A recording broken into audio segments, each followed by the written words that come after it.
بسم اللہ الرحمن الرحیم۔ عزیز طلبہ، السلام علیکم ورحمۃ اللہ وبرکاتہ۔ امید ہے آپ سب خیریت سے ہوں گے، اور اب تک جو آپ کو ہدایات دی گئی ہیں اور ان ہدایات کے مطابق جو کام آپ کو کرنے کے لیے کہا جا رہا ہے وہ آپ احسن طریقے سے آپ نے مکمل کر لیا ہوگا، اور جو کام آپ کو یاد کرنے کے لیے کہا گیا تھا وہ یاد بھی کر لیا ہوگا۔ امید ہے کہ آپ کو فائدہ ہو رہا ہوگا، چونکہ یہ پوری کتاب آپ کا نصاب ہے، اور پیٹرن ہم سمجھ چکے ہیں۔ بورڈ کا ایک خاص پیٹرن ہوتا ہے، مکمل کتاب آپ کا نصاب ہے۔ اب اس پوری کتاب کو سامنے رکھ کر، بورڈ کے پیٹرن کو سامنے رکھ کے ہمیں اندازہ ہو جاتا ہے کہ ہمیں کتنی محنت درکار ہے، ہمیں کتنی محنت درکار ہے، اور ہمیں کس طرح سے کام کرنا ہے۔ سلسلہ تدریس کو آگے بڑھائیں گے تو بورڈ پہ نئے سبق کا نام قومی ہمدردی تحریر ہے، جس کے مصنف الطاف حسین حالی ہیں۔ آپ کی کتاب کے صفحہ نمبر 24 سے یہ سبق شروع ہوتا ہے، جبکہ صفحہ نمبر 23 پہ مصنف کا تعارف موجود ہے۔ یہ آپ کی کتاب کا صفحہ نمبر 23 اسکرین پہ آپ کو نظر آ رہا ہے۔ اس میں مولانا الطاف حسین حالی کا تعارف موجود ہے۔ کسی بھی نثر نگار یا کسی بھی شاعر کا تعارف جب ہمیں پڑھایا جا رہا ہے اور اس کو کتاب میں بھی شامل کیا گیا ہے تو یقیناً یہ ہمارے لیے سمجھنے اور اس میں سے اہم باتوں کو یاد کرنے کی ضرورت ہے۔ تو توجہ کے ساتھ سنیں گے، توجہ کے ساتھ اس کو سمجھیں گے۔ جس چیز کی ہمیں ضرورت ہے اس کو آپ اچھی طرح سے ہائی لائٹ کر لیں، انڈر لائن کر لیں، تاکہ وہ چیزیں آپ خصوصیت کے ساتھ یاد کر لیں۔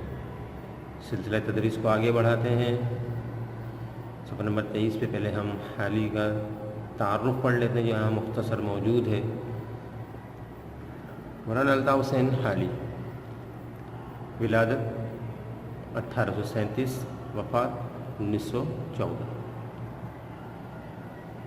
الطاف حسین نام، آپ کا نام الطاف حسین حالی تخلص ہے، اور شمس العلماء خطاب تھا۔ یہ تینوں باتیں علیحدہ علیحدہ موجود ہیں، ان کو یاد رکھنے کی ہیں۔ نام ان کا جو ہے وہ الطاف حسین ہے، حالی و تخلص کے طور پہ استعمال کرتے ہیں، جبکہ شمس العلماء خطاب ہے۔ حالی کے تخلص کے اوپر ایک علامت لگی ہوئی ہے، اس کو علامت تخلص کہتے ہیں۔ یہ جو علامت ہے اس کو علامت تخلص کہتے ہیں۔ خطاب ہم نے پہلے بھی پڑھا ہے کہ وہ نام جو کسی قومی علمی خدمات کی بنا پر حکومتوں کی طرف سے جو نام ملتا ہے اس کو ہم خطاب کہتے ہیں۔ تو یہ خطاب ہے، خاص نام کو کہتے ہیں۔ شمس العلماء آپ کا خطاب ہے۔ دیگر ہم مصنفین کے بارے میں پڑھیں گے یا شعراء کے بارے میں، تو آپ کو یہ شمس العلماء کا خطاب دیگر شخصیات کے بارے میں بھی ملے گا۔ آپ کے والد کا نام خواجہ عزت بخش انصاری تھا، پانی پت میں پیدا ہوئے۔ ہندوستان کے شہر کا نام پانی پت میں پیدا ہوئے۔ آپ نے پہلے قرآن پاک حفظ کیا، پھر فارسی اور عربی کی تعلیم پائی۔ 17 برس کی عمر میں شادی ہو گئی۔ پھر آپ دہلی چلے گئے، جہاں مرزا غالب اور نواب مصطفیٰ خان شیفتہ کی صحبت میسر آئی۔ اس کے بعد لاہور آ گئے اور پنجاب بک ڈپو میں ملازمت اختیار کر لی۔ وہاں انہوں نے کتب کے اردو تراجم پر نظر ثانی اور درستی کا کام کیا، یعنی اس کی اصلاح کا کام کیا۔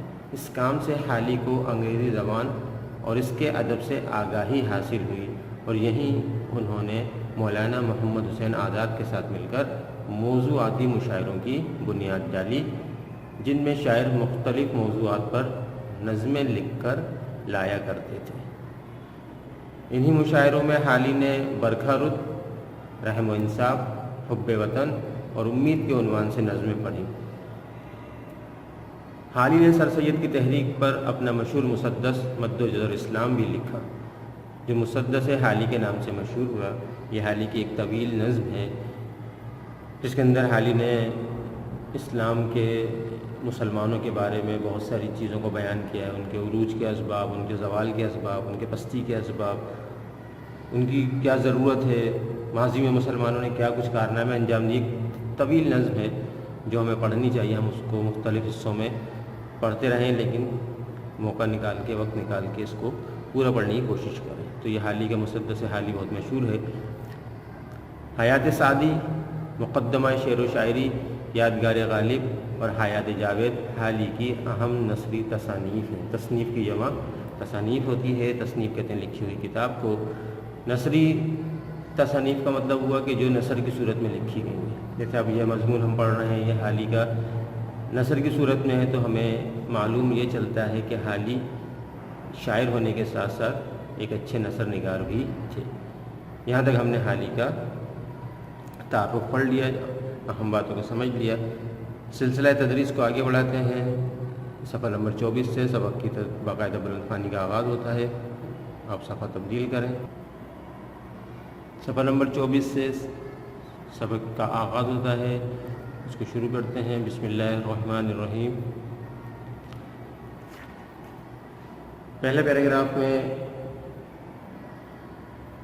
لکھتے ہیں کہ ہمدردی، اب آپ ہمدردی کو بھی دیکھ رہے ہوں گے، یہاں پہ دو حصوں میں کر کے لکھا ہے، ہم الگ لکھا، دردی الگ لکھا ہے، تو یہ غلط نہیں ہے، یہ بالکل صحیح طریقہ، ہمدردی ایسے ہی لکھنا چاہیے، لیکن اگر کوئی ملا کے بھی لکھتا ہے تو ہم غلط اس کو بھی نہیں کہیں گے۔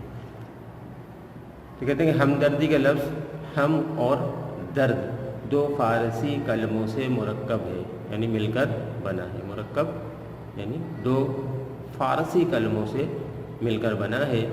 درد کے معنی دکھ اور تکلیف کے ہیں، اور ہم کا لفظ اشتراک کے معنی دیتا ہے، یعنی ہم جب سب کی بات کرتے ہیں، اجتماعیت کی بات کرتے ہیں، تو ہم اس کو ہم کے ساتھ استعمال کرتے ہیں۔ بس ہمدردی کے لفظ سے دو یا کئی شخص کا دکھ اور تکلیف میں شریک ہونا ظاہر ہوتا ہے۔ اس لائن کو انڈر لائن کریں گے کہ فارسی کا لفظ سے جو مرکب ہے ہمدردی کا لفظ، اس کو ہم سمجھیں گے۔ اس کے بعد اس کی تعریف کرتے ہیں، وضاحت کرتے ہیں کہ ہمدردی کے لفظ سے دو یا کئی شخصوں کا دکھ اور تکلیف میں شریک ہونا ظاہر ہوتا ہے، یعنی کہ اگر کوئی شخص تکلیف میں ہے اور اس کی مدد کو ایک شخص آتا ہے تو یہ بھی ہمدردی ہے، اور ایک سے زائد لوگ شریک ہو جاتے ہیں ایک سے زیادہ لوگوں کی مدد کے لیے، تو بھی وہ ہمدردی میں ہی شامل ہوتا ہے۔ ہم کسی کے دکھ اور تکلیف میں شریک ہو جائیں، اس کو درد کو تکلیف کرنے کی کوشش کریں تو یہ جذبہ ہمدردی کہلاتا ہے، خواہ ارادے سے ہو یا خواہ بے ارادہ، یعنی چاہے ہم نے ایک ارادہ کر کے گھر سے نکلا ہے، بھائی فلاں شخص پریشان ہے، اس کی مدد کرنی ہے، اس کے بعد جانا ہے، ارادتاً جا رہا ہے۔ اور کبھی ایسا ہوتا ہے کہ ہم گھر سے نکلے اور راستے میں اچانک ہمیں کوئی ایسا منظر پیش آئے کہ ہمیں لگا کہ یہ شخص مدد کا، امداد کا مستحق ہے، اس کو کسی کی مدد کی ضرورت ہے، ہم فوراً رک گئے، تو یہ بے ارادہ مدد ہوئی، یعنی ہم نے اس کا ارادہ نہیں کیا تھا، لیکن حالات دیکھ کے ہم خود بخود مدد پہ آمادہ ہو گئے۔ مگر آج کل کے استعمال میں ہمدردی سے وہ شرکت مراد لی جاتی ہے جو ارادے سے کی جائے۔ مثلا ایک شخص بیمار ہے اور دوسرا رحم یا محبت سے اس کی دوا دارو کرتا ہے، یعنی علاج معالجہ، دوا دارو کا مطلب علاج معالجہ کرتا ہے، تو دوسرے کو پہلے کا ہمدرد کہیں گے، یعنی جو شخص اس کا علاج معالجہ کر رہا ہے، اس کی مدد کر رہا ہے، وہ اس کا ہمدرد کہلائے گا، جو ہمدردی کر رہا ہے وہ ہمدرد کہلائے گا۔ یہاں تک بات سمجھ میں آئی؟ دوسرے پیراگراف میں کہتے ہیں کہ اگر یہ بات سچ ہے تو یہ ضرور ماننا پڑے گا کہ تمام انسان ایک دوسرے کی ہمدردی کے ذمہ دار ہیں۔ یہاں حالی فرماتے ہیں ایک دوسرے کی مدد کے ذمہ دار ہیں، یعنی ہمارے اوپر یہ ذمہ داری عائد ہوتی ہے کہ اگر کوئی انسان پریشان ہے تو ہم اس کو اپنی استطاعت کے مطابق اس کی مدد کریں، اور ہر شخص مصیبت کی حالت میں اپنے ہم جنسوں سے، یعنی ایک ہی جنس کے، ہم جنس یعنی ایک ہی جیسی جنس والے، قوم والے، ہر اعتبار سے ایک جیسے لوگ، جیسے چیونٹیاں ہیں وہ ساری ہم جنس کہلائیں گی، ایک جنس کی، اس طرح سارے انسان ہم جنس ہے۔ کہتے ہیں کوئی بھی ہر شخص مصیبت کی حالت میں اپنے ہم جنسوں سے مدد لینے کا استحقاق رکھتا ہے، یعنی اخلاقی حق رکھنا۔ استحقاق کا مطلب اخلاقی حق رکھنا۔ کون ہے جو اس بات سے انکار کرے گا کہ بھائی کو بھائی سے ایک تعلق ہے جو ایک کو دوسرے کی ہمدردی پر مجبور کرتا ہے؟ پھر کیا وجہ ہے کہ ان بھائیوں کی اولاد میں اس ہمدردی کا کوئی حصہ باقی نہ رہے؟ بے شک جب تک باپ کے خون کا قطرہ اولاد کی رگوں پہ یعنی ہماری جو اندر خون کی سپلائی جو چل رہی ہے، جو خون کا ہمارا جو سرکولیشن ہوتی ہے جسم کے اندر، وہ نس جو ہوتی ہیں اس کو ہم رگ کہتے ہیں، پٹھے ہوتے ہیں، جو ہمارا گوشت ہے اس کے جو پٹھے ہیں، مراد یہاں پہ جسم ہے، یعنی جب تک ہمارے جسم میں باپ کے خون کا قطرہ باقی ہے ہمدردی کا رشتہ کبھی منقطع یعنی ختم نہیں ہو سکتا۔ یعنی اگر بھائیوں کے ایک دوسرے سے محبت ہے، ایک دوسرے کے کام آتے ہیں، تو پھر یقیناً ان بھائیوں کی اولادوں میں بھی یہ جذبہ ضرور موجود ہوگا، کیونکہ باپ کے خون کا اثر اس کے جسم میں منتقل ہوگا، اور وہ جیسے باپ کی عادتیں رہی ہیں ہمدردی کی اور محبت کی، وہ اولاد کے اندر بھی ضرور آئیں گی۔ اور یہ کہتے ہیں حالی کہ ہمدردی کا رشتہ کبھی منقطع نہیں ہو سکتا۔ حالی نے یہاں پر ہمدردی کی وضاحت کی، آگے وہ مثالیں دے کے مزید اس کی وضاحت کرتے ہیں۔ صفحہ نمبر 25 کے پہلے پیراگراف کو دیکھیں۔ حالی کہتے ہیں کہ ہمدردی حیوانات میں بھی پائی جاتی ہے، یعنی جانوروں میں بھی پائی جاتی ہے، صرف انسانوں میں نہیں۔ اللہ نے ہمدردی کا جذبہ حیوانوں میں بھی رکھا ہے۔ بچوں کو ایک مدت تک پرورش کرنا، ان کے لیے غذا کا بہم پہنچانا، طاقہ مقدور یعنی جہاں تک ممکن ہو، طاقہ مقدور کا مطلب جہاں تک ممکن ہو، ان کو دشمن کے حملے سے بچانا، سب جانوروں کی عام خصلت ہے یعنی عادت ہے۔ جانوروں کے بارے میں کیا کہتے ہیں حالی کہ یہ ہمدردی کا جذبہ ان میں پایا جاتا ہے۔ پھر اس کی مثال دیتے ہیں، اسے بچوں کی ایک مدت تک پرورش کرنا، اب چاہے وہ شیر جیسا درندہ ہو یا وہ چڑیا جیسی چھوٹی سی معمولی سا کوئی ہستی ہو، شخصیت ہو، پرندہ ہو کہ جو اپنی ہی جان بڑی مشکل سے بچا سکتا ہے، اس کی اپنی جان بھی بڑی چھوٹی سی ہے، لیکن وہ اپنے بچوں کی ایک خاص عمر تک پرورش کرتے ہیں، چاہے وہ شیر جیسا درندہ ہو، چاہے چڑیا جیسا پرندہ ہو۔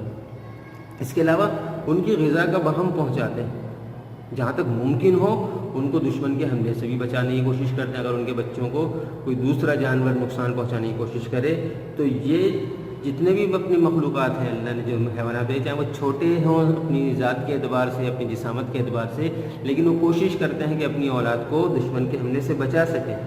تابہ مقبول ہے جہاں تک ممکن ہو کوشش کرتے ہیں، لیکن لازمی سی بات ہے کہ اگر ایک چڑیا کے گھونسلے پہ کوا حملہ کر دیتا ہے، اس کے انڈے کھاتا ہے، تو چڑیا اور کوا جسامت کے اعتبار سے آپ کو معلوم ہے کہ بڑا فرق ہے، تو کوا اس کو یقیناً نقصان پہنچا دے گا، لیکن چڑیا کبھی اتنی آسانی سے کوے کو اپنے بچوں کو نقصان پہنچانے نہیں دے گی۔ یہی ساری مخلوقات کے مثال ہے۔ اس کے علاوہ سب جانوروں کی یہ سب کہتے ہیں کہ عام خصلتیں یعنی عموماً تمام جانوروں میں یہ عادتیں پائی جاتی ہیں۔ اس کے سوا عام ہمدردی بھی ان میں دیکھی گئی ہے۔ جنگلی بدخوں کا غول، یعنی بہت ساری بدخیں جب جمع ہو جاتی ہیں تو ان بدخوں کا غول کہتے ہیں۔ تو جنگلی بدخوں کا غول جب کسی کھیت میں اترتا ہے اور وہاں کسی طرح کا کھٹکا نہیں پاتا، کھٹکا یعنی خوف، تو سب کے سب ایک صف باندھ کر دانہ چگتے ہیں، یعنی ایک قطار بنا لیتے ہیں اور دانہ کھانا شروع کر دیتے ہیں جب وہ دیکھتے ہیں یہاں کوئی خطرہ نہیں ہے، اور جب تک مگر ان میں سے ایک بدخ نوبت با نوبت، باری باری یعنی تھوڑی تھوڑی دیر میں اپنے ہم جنسوں کی چوکسی کرتی ہے، یعنی نگرانی کرتی ہے۔ چوکسی کا مطلب نگرانی کرتی ہے، اور جب تک پہرا دیتی رہتی ہے جب تک ایک دانہ نہیں کھا لیتی، جب تک ساری بدخیں دانہ نہیں کھا لیتی وہ ان کی ہم چوکیداری یا نگرانی کرتی رہتی ہے۔ یہ بدخوں کی مثال دی کس طرح وہ دانہ کھاتے ہیں، اور ایک بدخ تھوڑی تھوڑی دیر میں اپنی دوسری جو ہم جس بدخ ہیں ان کی پہرے داری کرتی ہیں۔ ایسا نہیں کہ سب دانے کھانے میں مشغول ہو جائیں اور کوئی شکاری ان کو پکڑ لے یا کوئی اور کسی طرح کا ان کو نقصان پہنچانے کے لیے کوئی اور آ جائے، اس لیے وہ نگرانی بھی کرتی رہتی ہیں تاکہ اپنے ہم جنسوں کو دشمن کے حملے سے یا خطرے سے بچا سکیں۔ اس کے بعد چونٹے کی مثال دے دیں گے۔ چونٹا جب کہیں اناج کا ذخیرہ پاتا ہے تو کبھی تن پروری نہیں کرتا۔ تن پروری یعنی پیٹ بھرنا، خود غرضی کے معنی میں بھی آتا ہے کہ وہ اپنا پیٹ نہیں بھرتا، خود غرضی نہیں دکھاتا، بلکہ اسی وقت اپنے ہم جنسوں کو خبر کر دیتا ہے۔ وہ بھی اپنے ہم جنسوں کو یعنی جو چونٹے ہیں دوسرے ان کو خبر کرتا ہے کہ کہیں پہ اس کو اناج کا ذخیرہ ملا ہے، اور تھوڑی ہی دیر میں لاکھوں چیونٹوں کو وہاں جمع کر دیتا ہے۔ اس طرح اور مثالیں بھی پائی جاتی ہیں۔ یہاں پہ ہم نے بطخوں کی اور چیونٹوں کی مثالیں پڑھیں کہ کس طرح وہ ایک دوسرے کو خطرے سے بچانے کے لیے اور ایک دوسرے کے کام آنے کے لیے، فائدہ پہنچانے کے لیے اپنے ہم جنسوں کو کوشش کرتے ہیں۔ یہ ہمدردی کا جذبہ حالی بتانا چاہتے ہیں کہ جانوروں میں بھی پایا جاتا ہے، تو انسان تو پھر اشرف المخلوقات ہے۔ امید ہے یہاں تک آپ کو سمجھ میں آیا ہوگا۔ آج ہم اپنی بلند خوانی کا سلسلہ یہاں پہ منقطع کرتے ہیں، دوسری ویڈیو میں دوبارہ سے شروع کریں گے۔ اب تک جو الفاظ میں نے آپ کو بتائے گئے یہ آپ اپنے رجسٹر میں نوٹ کر لیں گے، اور ٹائٹل پیج بنے گا، لازمی سی بات ہے، یہ طریقہ ہے کام کا وہی رہے گا۔ دوسری ویڈیو تک کے لیے اجازت چاہوں گا۔ السلام علیکم ورحمۃ اللہ وبرکاتہ۔